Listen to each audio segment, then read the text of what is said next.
ADGP Ajith കുമാറിനെ മാറ്റി നിർത്തിക്കൊണ്ടുള്ള ഒരു അന്വേഷണത്തിന് തന്നെയാണ് ആഭ്യന്തര വകുപ്പ് ഉദ്ദേശിക്കുന്നത്, പോലീസ് ഉദ്ദേശിക്കുന്നത് എന്നുള്ളതാണ് ഇതിലെ പ്രധാനപ്പെട്ട കാര്യം. മുഖ്യമന്ത്രി അന്വേഷണം പ്രഖ്യാപിച്ച് സമയം അധികമാകുന്നതേ ഉള്ളൂ. അപ്പോൾ തന്നെ പോലീസ് ഹെഡ്ക്വാർട്ടേഴ്സിൽ ഇത് സംബന്ധിച്ചുള്ള നടപടികൾ തുടങ്ങി എന്നാണ് മനസ്സിലാക്കുന്നത്. ഇനി DGP മറ്റ് ഉദ്യോഗസ്ഥരുമായി ആശയവിനിമയം ചെയ്ത് ആഭ്യന്തര വകുപ്പിലെ മുതിർന്ന ഉദ്യോഗസ്ഥരെ ഉൾപ്പെടെ അവരുമായി കൂടിക്കാഴ്ച നടത്തിയതിന് ശേഷമായിരിക്കും അതിൻ്റെ മറ്റ് നടപടികളിലേക്കെല്ലാം കടക്കുക. ഏതായാലും ഒരു കാര്യം ഉറപ്പായി കഴിഞ്ഞു, ADGP അജിത് കുമാറിനെ മാറ്റി നിർത്തിക്കൊണ്ടുള്ള ഒരു അന്വേഷണത്തിലേക്കാണ് പോവുക. ഇനിയിപ്പോൾ നാളെ മുഖ്യമന്ത്രിയെ PV അൻവർ കാണുന്നു. അങ്ങനെയെങ്കിൽ PV അൻവർ നാളെ മുഖ്യമന്ത്രിക്ക് പരാതി കൊടുക്കുന്നു. അതോടുകൂടി ഈ പരാതിയുടെ ഗൗരവം വർദ്ധിക്കും എന്ന കാര്യം ഉറപ്പാണ്. മറ്റ് തലങ്ങളിലേക്കും പോവും. ഉടനടി അന്വേഷണം പ്രഖ്യാപിക്കാനുള്ള പ്രധാനപ്പെട്ട കാരണം, ആരെങ്കിലും കോടതിയെ സമീപിച്ചാൽ അത് സർക്കാരിനും ആഭ്യന്തര വകുപ്പിനും വലിയ തിരിച്ചടിയാകാൻ സാധ്യതയുണ്ട് എന്നുള്ളത് കൊണ്ടാണ് ഉടനടിയുള്ള ഒരു നീക്കം മുഖ്യമന്ത്രിയിൽ നിന്നുണ്ടായത്. സുജയ, ഒരു കാര്യം ഓർക്കണം, ഇതിലെവിടെയും ഒരു വരി പോലും അൻവറിനെ കുറിച്ച് പറഞ്ഞിട്ടില്ല, അൻവറിൻ്റെ വാക്കുകളെ അവിശ്വസിച്ച് പറഞ്ഞിട്ടില്ല എന്നുള്ളത് ഒരുപക്ഷെ ഒരു സന്ദേശമായി എടുക്കേണ്ടി വരും. നിലവിലെ സാഹചര്യത്തിൽ ADGPക്കെതിരായ അന്വേഷണം എന്നുള്ളതാണ് മുഖ്യമന്ത്രി അതിൽ ഉദ്ദേശിച്ചത്. ADGPയോടൊപ്പം ചേർന്ന് PV അൻവർ ഉയർത്തിയ പേര് അത് മുഖ്യമന്ത്രിയുടെ പൊളിറ്റിക്കൽ സെക്രട്ടറി P ശശിയെക്കുറിച്ചാണ്. P ശശിക്കെതിരായി ഇനി അന്വേഷണം ഉണ്ടാകുമോ? മുഖ്യമന്ത്രിയുടെ ഓഫീസിൽ തന്നെ തുടരുമോ? അത് വരും ദിവസങ്ങളിൽ, വരും മണിക്കൂറുകളിൽ നമുക്ക് ചർച്ച ചെയ്യേണ്ടതാണ്. ഞാൻ തിരികെ എത്താം. ഇവിടെ ഇപ്പോൾ രമേശ് ചെന്നിത്തല പറയുന്നു, അധോലോകം പ്രവർത്തിക്കുന്നത് സെക്രട്ടേറിയറ്റിലെ നോർത്ത് ബ്ലോക്കിലെ 3ാമത്തെ നിലയിലാണ്. മുഖ്യമന്ത്രിയുടെ ഓഫീസ് സാമൂഹിക വിരുദ്ധ പ്രവർത്തനങ്ങൾക്ക് പിന്തുണ നൽകുന്ന ആസ്ഥാനമാണ്. കേരളത്തിലെ DGP അന്വേഷിച്ചാൽ ഒന്നും തെളിയില്ല എന്ന് പറയുന്നത് മുൻ ആഭ്യന്തരമന്ത്രി കൂടിയായിരുന്ന ആള് തന്നെയാണ്. അപ്പോൾ പ്രതിപക്ഷം ഇക്കാര്യത്തിൽ ശക്തമായ സ്റ്റാൻഡ് എടുക്കുന്നു. എന്താണ് ഇപ്പോൾ ഇവിടെ സംഭവിച്ചുകൊണ്ടിരിക്കുന്ന കാര്യങ്ങളിൽ രാഷ്ട്രീയ വിഷയമായി മാറുന്നത് എന്നതാണ് അറിയേണ്ടത്. ആർ ശ്രീജിത്ത്, പൊളിറ്റിക്കൽ കറസ്പോണ്ടന്റ് നമുക്കൊപ്പമുണ്ട്. ആർ ശ്രീജിത്ത്, ഇപ്പോൾ ADGPയെ ക്രമസമാധാന ചുമതലയിൽ നിന്ന് മാറ്റി പകരം H വെങ്കടേഷിനെ കൊണ്ടുവന്നു കഴിഞ്ഞാൽ കാര്യങ്ങൾ നീങ്ങുമോ? ADGPയെ നിയന്ത്രിക്കുന്ന അധികാര കേന്ദ്രത്തിലേക്ക് എന്തുകൊണ്ട് തൊടാതെ പോകുന്നു? അതിൽ തൊട്ടാൽ പൊള്ളുമെന്നുള്ളത് കൊണ്ടാണോ? P ശശിയുടെ പേര് പോലും പറയുന്നില്ലല്ലോ. ആർ ശ്രീജിത്ത്. വിജയ, ഈ PV അൻവർ ഉയർത്തിയ ആരോപണം അത് സർക്കാരിൻ്റെ, മുഖ്യമന്ത്രിയുടെ ഭരണതലത്തിൻ്റെ അറിവോടുകൂടിയാണ് എന്നതിൻ്റെ ഒരു ഉദാഹരണം കൂടിയായിട്ട് വേണം ഇപ്പോൾ സുജയ് സൂചിപ്പിച്ച വസ്തുതയെ കാണാൻ. അതായത് എന്തുകൊണ്ടാണ് PV അൻവർ സർക്കാരിനെയും അതോടൊപ്പം തന്നെ പോലീസ് സംവിധാനത്തെയും പിടിച്ചുലയ്ക്കുന്ന ഒരു ആരോപണവുമായി മുന്നോട്ട് വരുന്നു? ആ ആരോപണത്തിൽ പരിക്കേൽക്കുന്നത് ആർക്കൊക്കെയാണ്? അപ്പോൾ അങ്ങനെ പരിക്കേൽക്കുമ്പോൾ എന്താണ് ഇത്തരമൊരു ആരോപണത്തിൻ്റെ പിന്നിലെ ലക്ഷ്യം? ആ ലക്ഷ്യത്തിലൊന്ന് ADP MR അജിത് കുമാർ ആണെന്ന കാര്യം വ്യക്തമാണ്. അദ്ദേഹത്തിൻ്റെ തല ഉരുളും എന്ന കാര്യം ഇപ്പോൾ മുഖ്യമന്ത്രിയുടെ അന്വേഷണ പ്രഖ്യാപനത്തിലൂടെ വ്യക്തമാകുന്നു. വൈകാതെ തന്നെ അന്വേഷണം പ്രഖ്യാപിച്ചുകൊണ്ടുള്ള ഉത്തരവിറങ്ങും. എന്നാൽ ഈ മുഖ്യമന്ത്രിയുടെ പൊളിറ്റിക്കൽ സെക്രട്ടറി P ശശിക്കെതിരെ PV അൻവർ ഉന്നയിച്ച ആരോപണങ്ങളൊക്കെ അദ്ദേഹം ആവശ്യമായ നടപടിയെടുത്തില്ല, ഇക്കാര്യങ്ങൾ അറിയിച്ചിട്ടും ഫലപ്രദമായി പെരുമാറിയില്ല, ഉത്തരവാദിത്തത്തോടെ നിർവഹിക്കുന്നതിന് വീഴ്ചയുണ്ടോ എന്ന് പരിശോധിക്കണം തുടങ്ങിയ കാര്യങ്ങളാണ്.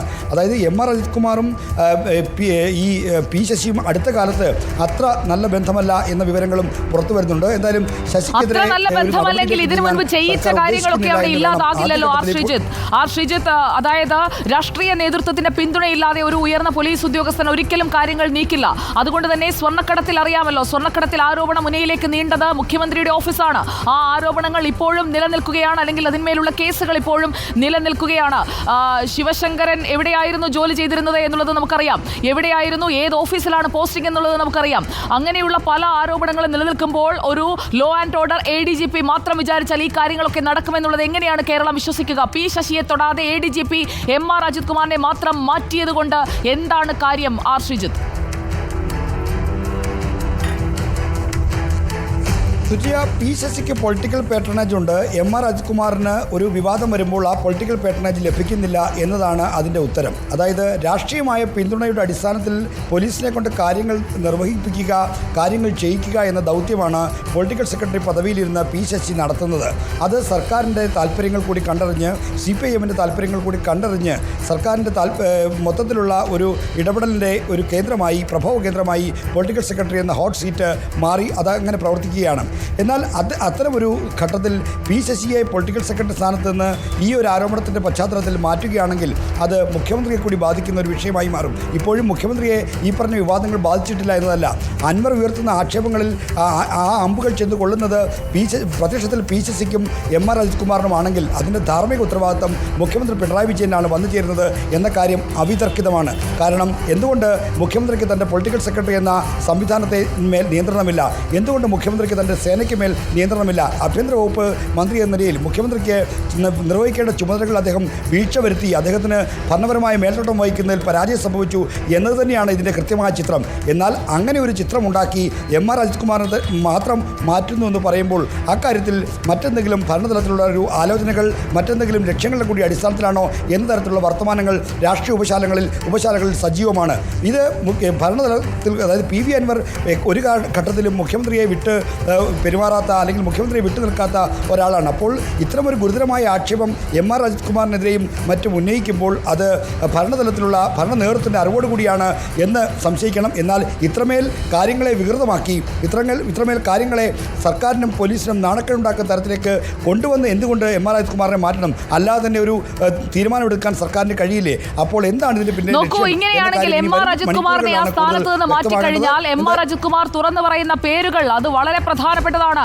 ഇതിനകം തന്നെ അദ്ദേഹവുമായി അടുത്ത വൃത്തങ്ങൾ പല സൂചനകളും നൽകി കഴിഞ്ഞിരിക്കുന്നു. പല ഉന്നതരുടെയും ഇടപെടലുകൾ അനുസരിച്ചുള്ള സൂചനകൾ അദ്ദേഹവുമായി അടുത്ത വൃത്തങ്ങൾ നൽകി കഴിഞ്ഞിരിക്കുന്നു. അതും പുറത്തേക്ക് വരുമ്പോൾ എല്ലാം ജനമറിയുന്ന ഒരു സാഹചര്യത്തിലേക്ക് കാര്യം വരും. ആരൊക്കെ എന്തൊക്കെ ചെയ്യിപ്പിച്ചു എന്നുള്ളതടക്കം പുറത്തേക്ക് വിടാൻ നമ്മൾ ഒരു ഉത്തരവാദിത്തപ്പെട്ട മാധ്യമം എന്ന നിലയിൽ തയ്യാറുമാണ്. ബിഗ് ബ്രേക്കിംഗ്സ് അത് റിപ്പോർട്ടറിൽ തുടർച്ചയായി ഇനി വന്നുകൊണ്ടേയിരിക്കുമെന്നുള്ളത് പ്രിയപ്പെട്ട പ്രേക്ഷകരോട് നമ്മൾ പറയുകയാണ്. നമുക്കൊന്ന് ആർ റോഷിപാലിലേക്ക് പോകാം. ആർ റോഷിപാൽ, ADGP സ്ഥാനത്ത് നിന്ന് എം ആർ അജിത് കുമാറിനെ മാറ്റി എച്ച് വെങ്കടേഷിനെ പ്രതിഷ്ഠിച്ചതുകൊണ്ട് മാത്രം ഇപ്പോഴുയർന്ന ആരോപണങ്ങളുടെ മുനയൊടിക്കാൻ സർക്കാരിന് കഴിയുമോ? പി ശശി എന്ന പൊളിറ്റിക്കൽ സെക്രട്ടറി, മുഖ്യമന്ത്രിയുടെ പൊളിറ്റിക്കൽ സെക്രട്ടറിയുടെ പങ്കാളിത്തം കൂടി ആ ശബ്ദരേഖയിൽ കൃത്യമായി കേൾക്കാൻ കഴിയുന്നുണ്ടല്ലോ. ആ സംഭാഷണത്തിൽ പോലീസിലെ തന്നെ ഒരു SP വെളിപ്പെടുത്തുന്ന പേര് പി ശശിയുടേതാണ്. പക്ഷേ പി ശശിയെ എക്സ്ക്ലൂഡ് ചെയ്ത് ഇവിടെ എം ആർ അജിത് കുമാറിനെ മാറ്റി മുഖം രക്ഷിക്കാനുള്ള ഒരു നീക്കമാണോ ഇപ്പോൾ പിണറായി വിജയൻ നടത്തുന്നത്?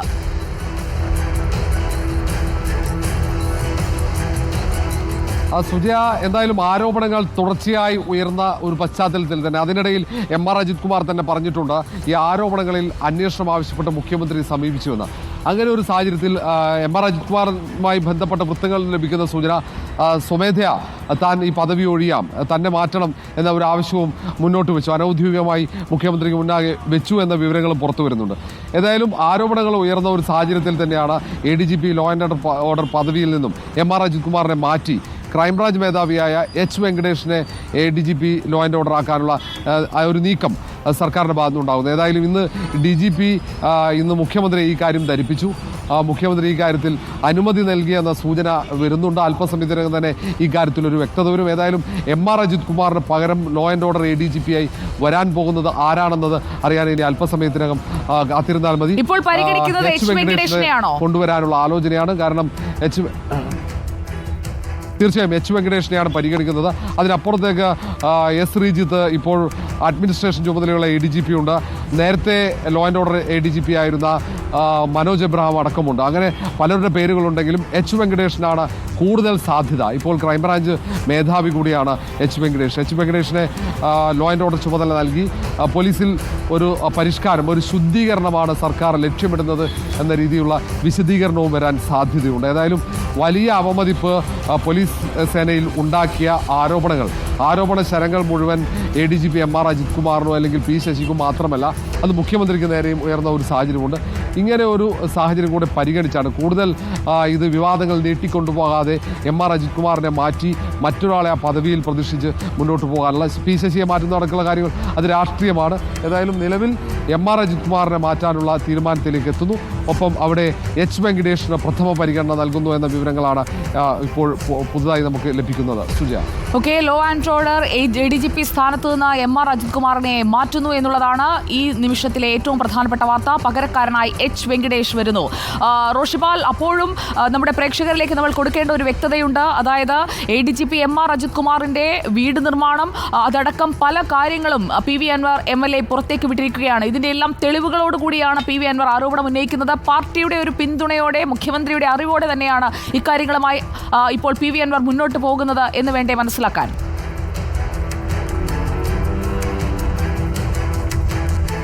സ്വതന്ത്ര MLA PV അൻവർ ഒന്ന് CPM-മായി ഏറെ ചേർന്ന് നിൽക്കുന്ന ഒരു നേതാവ് കൂടിയാണ്.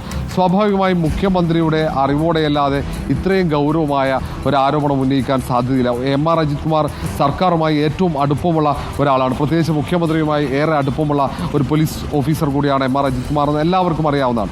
അങ്ങനെയുള്ള MR അജിത് കുമാറിനെ എതിരെ ഇത്രയും വലിയ ഒരു ആരോപണങ്ങൾ ഉന്നയിക്കുമ്പോൾ സ്വാഭാവികമായും അത് കൃത്യമായി അതിന് പിന്നിൽ ഒരു വലിയ ശക്തി അല്ലെങ്കിൽ വലിയൊരു സംഘം അതിന് പിന്നിൽ ഉണ്ട്, പിന്തുണയായി ഉണ്ട് എന്ന കാര്യത്തിൽ ഒരു കൃത്യമാണ്. അത് അക്കാര്യത്തിൽ ഒരു സംശയവുമില്ല.